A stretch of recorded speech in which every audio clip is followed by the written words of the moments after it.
Dargaggoonnii fi dubartoonni bu'uura nageenyaa fi misooma biyyaati jedhan itti gaafatamaan waajjira paartii badhaadhinaa magaalaa Adaamaa obbo Ashannaa fi Hajamaa. Bulchiinsa magaalaa Adaamaatti dhaadannoo naannoo keenya balfaa fi ilaalchota badaarraa ni qulqulleessina jedhuun duulli qulqullinaa jaarmiyaalee dargaggootaa fi dubartootaa hirmaachisee geggeeffameera. Jaarmiyaaleen dargaggootaa fi dubartootaa duula qulqullinaa kanarratti hirmaatan tokko tokkos magaalaa keenya qulqulleessuun fayyummaa keenyaaf murteessaa ta'uun cinatti hawwattummaa magaalaa keenyaa kan dabaludha jedhan. Duula qulqullinaa qindoomina jaarmiyaalee dargaggootaaf jaarmiyaalee dubartootaatiin kan geggeeffame. Qulqullinni guyyaa irraa kan barbaachiseef tokkoffaa irratti namni hunduu qe'ee qulqulleeffachuu akka qabu, dubartoonni keenyaa fi dargaggoonni keenya fakkeenyummaadhaan ba'anii hojjechuu akka qabanidha. Inni lammataa immoo ilaalcha badaa naannummaa, gosummaa fi amantii wal qoodduudhaan mul'achaa jiru kana akka biyya keenyaatti balleessuudhaaf hubannoo dargaggootaaf dubartootaaf akka ta'uuf ergaanis sanarrattis darbee jira. Duula qulqullinaa kana nuyi yeroo hundaa hin qulqulleessina jechuudha. Ganama ka'uudhaan maaliif namni haga sa'aatiin hojii isaa ga'utti duula qulqullinaa kanarratti hin hirmaanna jechuudha. Duula qulqullinaa kana qulqulleessuun immoo tokkoffaa yaa'u Adaamaa Smart City gochuudhaaf yeroo yeroodhaan hin qulqulleessina. Lammaffaa immoo nageenya waloo keenya eegsifachuuf yeroo hunda hin qulqulleessina jechuudha. Maaliif duula qulqullinaa keessatti tokkoffaa nageenya waloo keenya eeggachuudha. Lammaffaa immoo qarreef qeerroon istaandi baay'ee ta'ee qulqullinaaf nageenya walootiif dhaabanna jechuudha nuyi.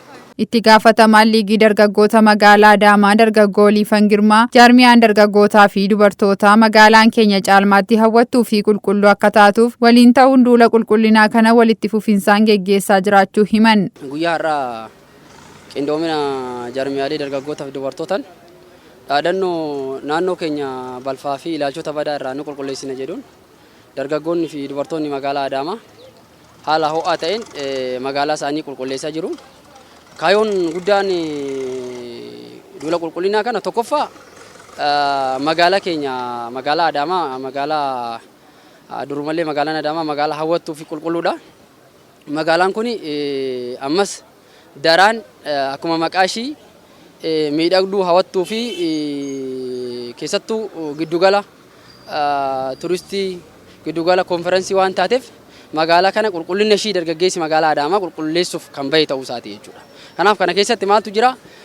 Galmoota qabanne keessaa tokko Smart Adaamaa keessa tokko qulqullina magaalaa Adaamaa itti waan ta'eef dargaggeessi magaalaa Adaamaa naannoo isaa qe'ee isaa balfarraa qulqulleessaa kan jiru ta'uu isaati jechuudha. Duula qulqullinaa kanarratti kan argaman itti gaafatamaan waajjira paartii badhaadhinaa magaalaa Adaamaa obbo Ashannaa fi Hajamaa dargaggoonni bu'uura misoomaa fi nageenya keenyaati. Kanaaf paartiin badhaadhinaa hirmaannaa fi deeggarsa dargaggootaaf dubartootaan kan dhugoomu waan ta'eef qooda fudhannaan bilchina qabu isin taasisaa jirtan kun cimee itti fufuu qabaa jedhan. Dargaggoon abdii paartii keenyaati waan ta'eef jechuudha.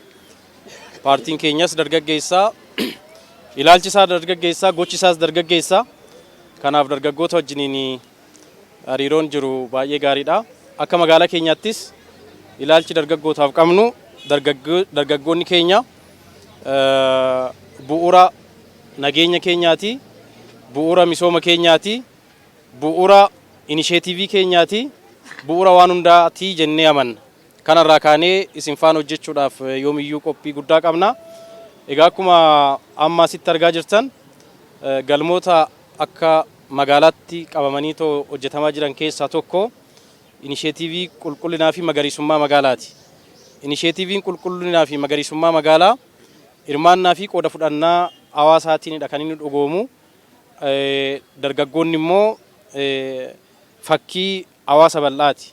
Hawaasa barsiisuu keessatti hawaasni hubannoo argatee fakkeenya keessan akka hordofan gochuu keessatti gaheen keessan olaanaadha waan ta'eef keessumaa immoo dhugaa dubbachuudhaaf gurmaa'insi dargaggootaa jaarmiyaaleen sadarkaadhaan jirtan akka magaalaa keenyaatti hojiin gama keessaniin hojjetamaa jiru yoomiyyuu kan mataa wal qabudha. Itti aanaa hojii geggeessaa fi itti gaafatamaa damee tajaajila mana qopheessaa obbo Haftaamuu Gizaw magaalaa keenya jireenyaaf hawwattuu fi mijattuu taasisuuf akkasumas giddugala turizimii gochuuf qindoominaan hojiin bal'aa hojjetamaa jira jedhan. Duulli guyyaa irraa duula qulqullinaa jaarmiyaalee dargaggootaa fi dubartootaatiin kan gaggeeffamedha. Kaayyoon isaa inni guddaanis magaalaa teenya bareedduu, hawwattuu fi miidhagduu fi akkasumas giddugala turizimii gochuudhaaf hojii hojjetamaa jirudha. Yeroo kamuu jarbiyaaleen keenya dubartoonni keenya koree hundi isaa ta'u karaa adda addaatiin hojii hojjetamaa jirudha. Aadaa fi duudhaa waliin ta'anii magaalaa teenya bareessuu fi qulqulleessuu jedhu irratti hojii hojjetamaa jirudha. Kaayyoon inni guddaanis dargaggeessi keenya magaalaan kan kooti jedhee akka tikfatuu fi akkasumas qulqullina irratti akka hirmaatuu fi kanaaf yeroo hundaa dargaggoonni fi dubartoonni akkasumas hawaasni bal'aan hojiiwwan kana gurguddaa hojjechaa jira. Kanaafuu boruus iftaanis kan itti cimu ta'uu isaati.